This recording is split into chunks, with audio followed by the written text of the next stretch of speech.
j'ai réussi à récupérer cette console pour 95 ou 85, je ne me souviens plus vraiment, mais je l'ai acheté pour moins de 100 €. Et heureusement que je l'ai négocié, non pas parce qu'elle ne fonctionne pas, elle fonctionne parfaitement, mais vu le produit, je comprends pourquoi le vendeur avait bradé son prix.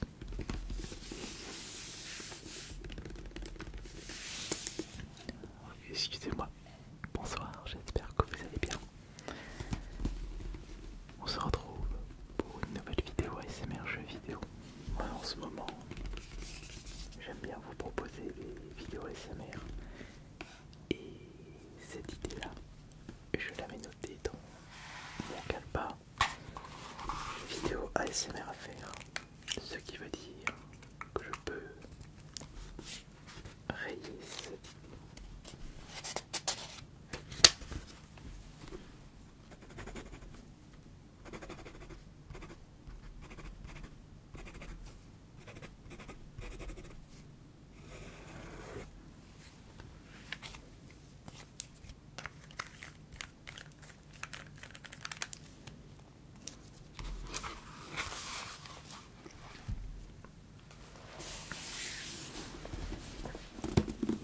Alors dans cette boîte se trouve la PlayStation Portal. Attention, à ne pas confondre avec une PlayStation portable. Une PlayStation portable, c'est la PSP ou la PS Vita. Là, c'est une PlayStation portable.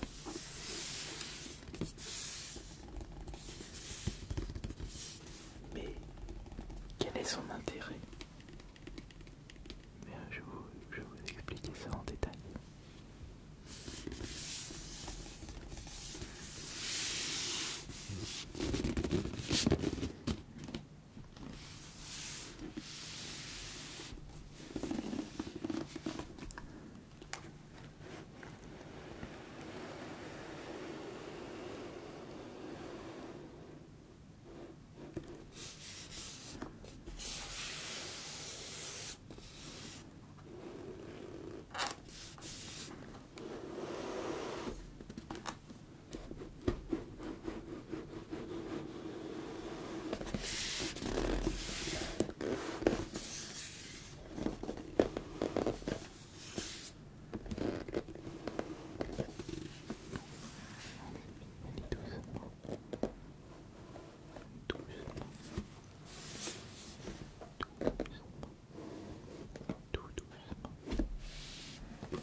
Regardez, nous avons le logo de la PlayStation juste en face, et juste là.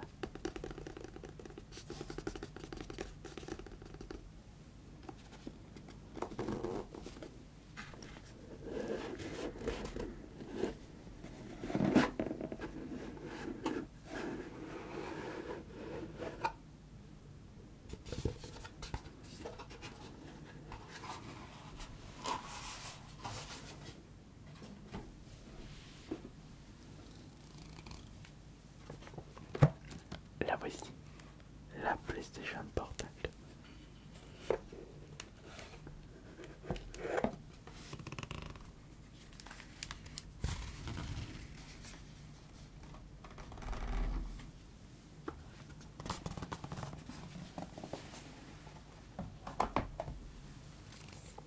Alors,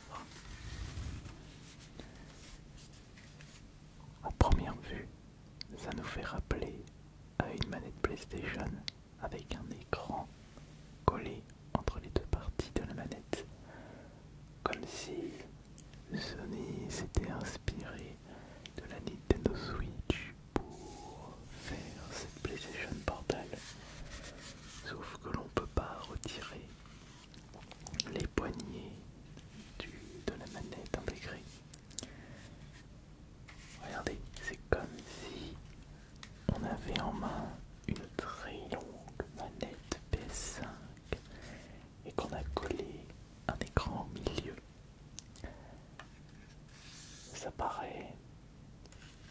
très fin. Mais finalement, est-ce qu'il s'agit d'une PlayStation portable? Eh bien non, pas du tout. D'où son nom PlayStation Portable. Cette console, enfin, ce gadget, n'est en fait qu'un objet qui permet de transférer le signal de la PS5 de votre télé jusqu'ici.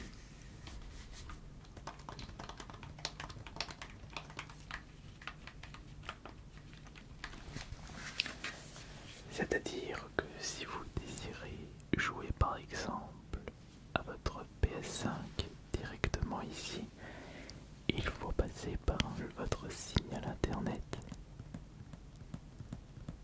tout en faisant en sorte que votre PS5 soit allumé.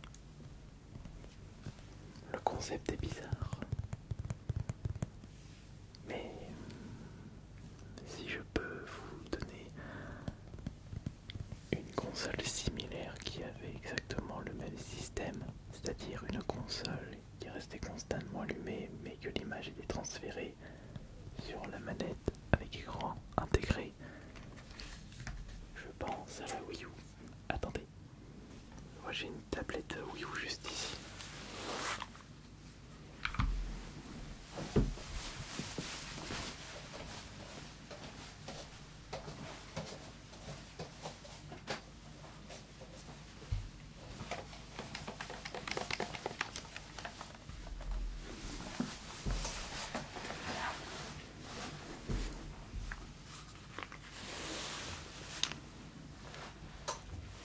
Bon, je sais, 10 ans sépare entre la Wii U et la PlayStation Portable, mais quand on compare les deux, le gamepad de la Wii U fait très play school, fait très jouet, alors que la PlayStation Portable est beaucoup plus... on ressent plus de qualité, meilleure, et son ergonomie. Mais par contre, pour l'avoir testé, elle part direct aux oubliettes. Et vous voulez savoir pourquoi?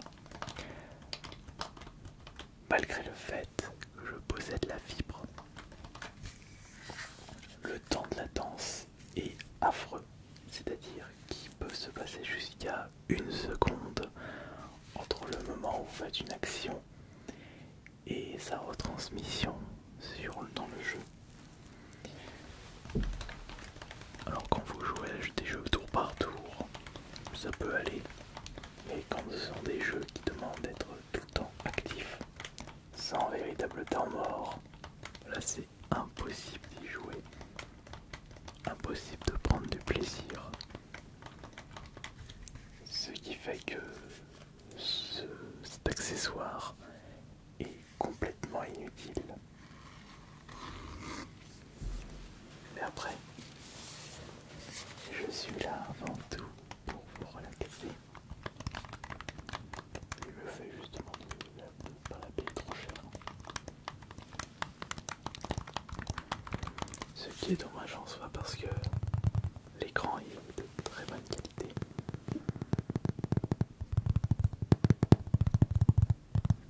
Ça se prend bien en main. Il y a un très bon feeling. Mais le reste, non. Tout simplement non. Je sais pas s'il reste la batterie. Je vais vous montrer ça.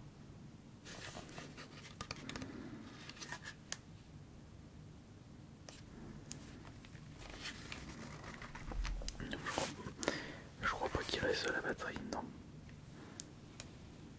Je vais maintenir... Non. Ah si, il me reste un petit peu de batterie. Alors attention au niveau du son. Il me reste un petit peu de batterie.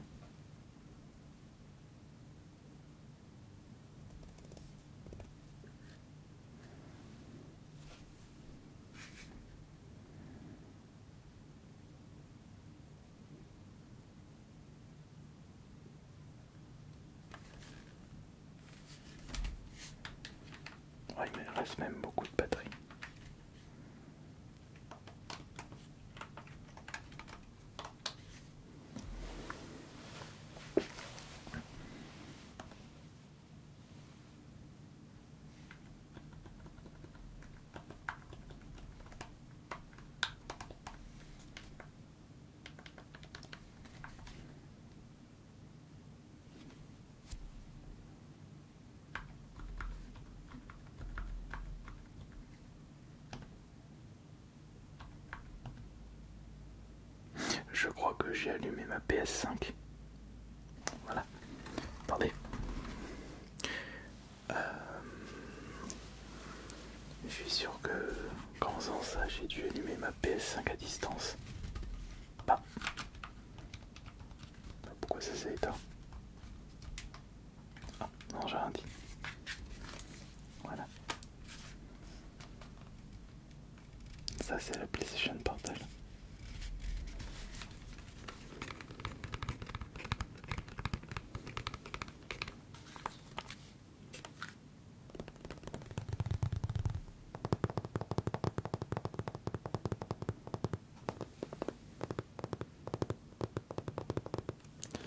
Attendez, je vais voir si j'ai allumé la PS5. Je suis sûr que j'ai allumé la PS5. Vérifiez ça.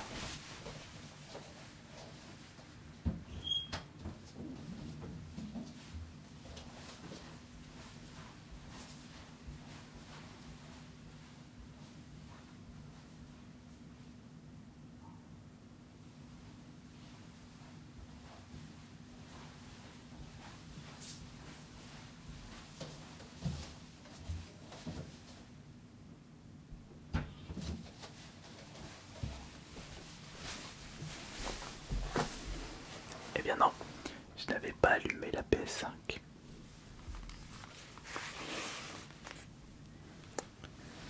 Je m'étais trompé.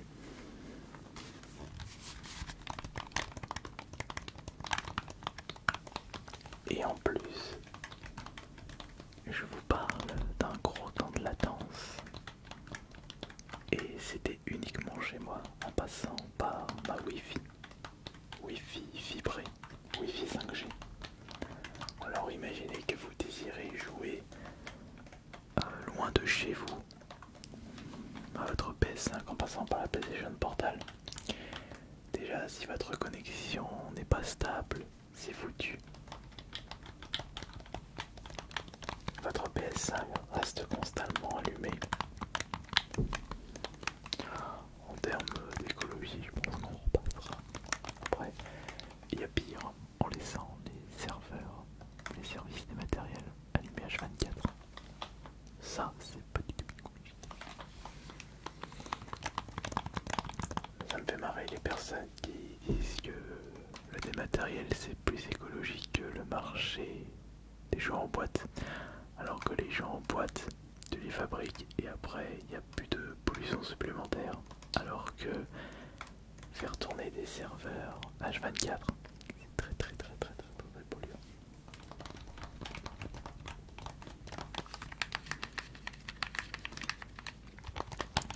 Et je me souviens que cet accessoire avait été bien scalpé à l'époque. Tout le monde était en train de l'acheter pour pouvoir la revendre 2 fois plus cher. Comme les PS5, comme les consoles recherchées, comme les consoles convoitées.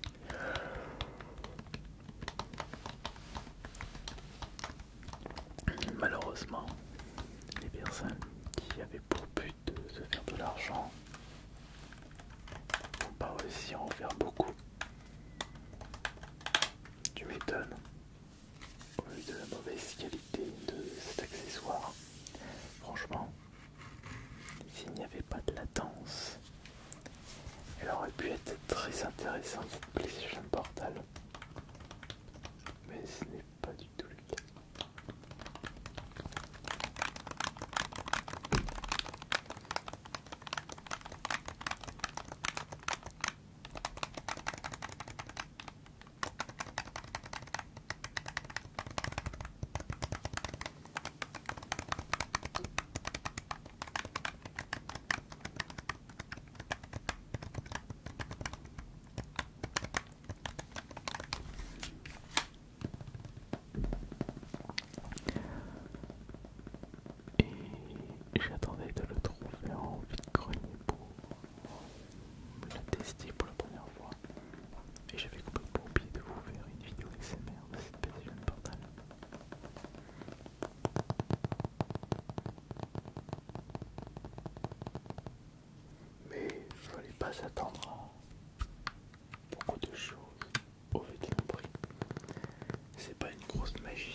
reste quand même